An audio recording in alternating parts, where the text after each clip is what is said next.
Kidnap కేసులో నిందితుడిగా ఉండి పరారీలో ఉన్నటువంటి వైసీపీ మాజీ ఎమ్మెల్యే ముస్తాఫాను గుజరాత్ వెళ్ళి పట్టుకొచ్చారు ఆంధ్రప్రదేశ్ పోలీసులు. గుజరాత్కి పారిపోయాడట. మొత్తానికి ఫోన్ సిగ్నల్స్ ద్వారా ఫైండ్ అవుట్ చేసి అతను గుజరాత్లో ఉన్నాడని నిర్ధారించుకొని గుజరాత్ వెళ్ళి అరెస్ట్ చేసి తీసుకొచ్చారు. నూజివీడి తీసుకొస్తారు. నూజివీడిలో కేసు ఉంది కాబట్టి నూజివీడి తీసుకొస్తారు. అయినా ఇప్పుడు నిన్నటిదాకా కిడ్నాపే చేయలేదు, అది కిడ్నాపే కాదని చెప్పాడు కదా ముస్తాఫా. మరి కిడ్నాప్ చేయనప్పుడు ఇలా పరారీలో ఉండాల్సిన అవసరం ఏంటి? గుజరాత్ పారిపోవాల్సిన అవసరం ఏంటి? అసలు కేసు ఏంటంటే ఒక పొగాకు వ్యాపారితో వీళ్ళకేదో తగాదు ఉంది. ఆ తగాదు కారణంగా ఆ పొగాకు వ్యాపారిని, వాళ్ళు పొగాకు పంపిస్తున్నటువంటి లారీని, ఆ లారీ డ్రైవర్ని వీళ్ళంతా కిడ్నాప్ చేశారట. ఈ ముస్తాఫా కుమారుడు బషీరు వీళ్ళ గ్యాంగు. బషీరు డైరెక్ట్గా పాల్గొన్నాడు, ముస్తాఫా గైడ్ చేశాడు అనేది. కిడ్నాప్ చేశారు. కిడ్నాప్ చేస్తే కిడ్నాప్కి గురైనటువంటి వాళ్ళ కుటుంబ సభ్యులు పోలీసుని అప్రోచ్ అయ్యారు. పోలీసులు వెంటనే సెర్చింగ్ మొదలుపెట్టి ఈ మొత్తానికి కిడ్నాప్ గ్యాంగ్ని పట్టుకున్నారు.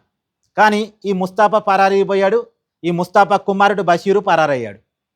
మిగతా గ్యాంగ్ సభ్యులు దొరికారు, తండ్రి కొడుకులు మాత్రం పరారయ్యారు.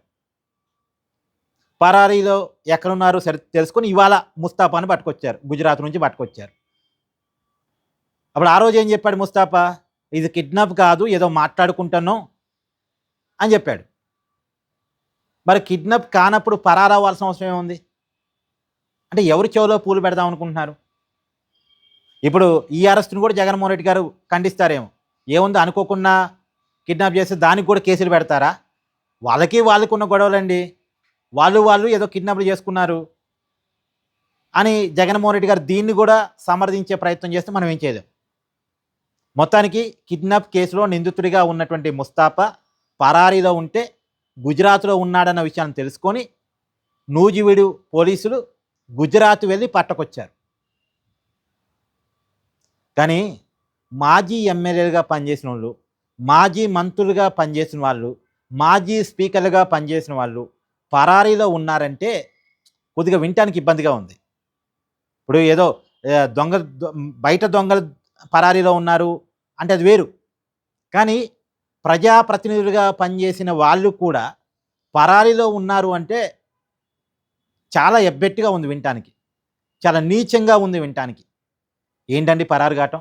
రాష్ట్రాలు దాటి వెళ్ళిపోవటం, తప్పులు చేయటం, పారిపోవటం, దొరకకుండా బెయిల్ కోసం ప్రయత్నం చేసుకోవటం, బెయిల్ రాదు అనుకున్న తర్వాత దొరకటం. ఇది ఒక అలవాటుగా మారిపోయింది వైసీపీ నాయకులకి.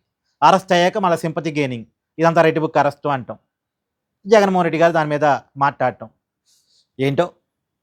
ఏమంటారు? కామెంట్ చేయండి.